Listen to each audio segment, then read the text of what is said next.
Welcome to Knives 2 Plus 2. Today, we're keeping it simple. Just 4 essential knives every kitchen needs. If you master these, you'll handle almost any cooking task with ease. And here's something important. Knives are personal.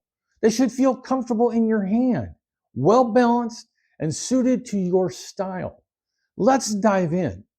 First up, the chef's knife. But here's the twist. Most people use what's called a French-style chef's knife. It has a curved blade, perfect for rocking like this. But I prefer a Japanese-style knife like this Kirizuki. It's lighter, straighter, and designed for precise slicing. Instead of rocking, you use a push or pull cut for clean, efficient slices. Fun fact, French chef's knives date back to classic European kitchens, while Japanese knives evolved from sword-making traditions. Precision was everything. Next, the paring knife. Think of this as your precision tool, great for peeling, trimming, and coring small fruits and vegetables. When you need control, this is the knife to grab.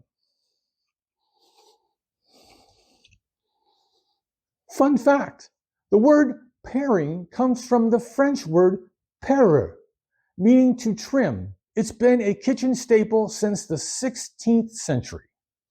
Now the utility knife, it's the middle ground. Perfect for tasks too big for a paring knife, but too small for a chef's knife. Slicing sandwiches, cutting medium-sized veggies, this knife handles it all.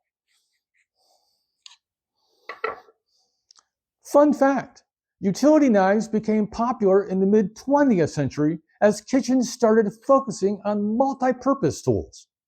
Finally, the serrated knife.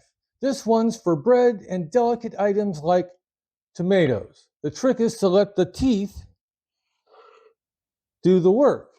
Use a gentle sawing motion.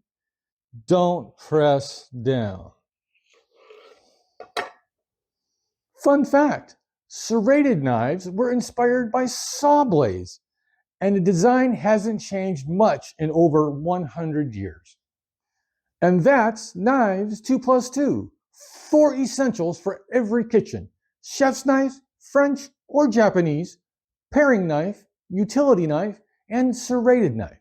Remember, knives are personal. Choose one that feels right in your hand and is well balanced.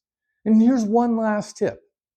Most kitchen accidents happen because of dull knives, not sharp ones. So keep them sharp and honed. Use them safely and happy cooking. If you found this helpful, like and comment. Have fun cooking.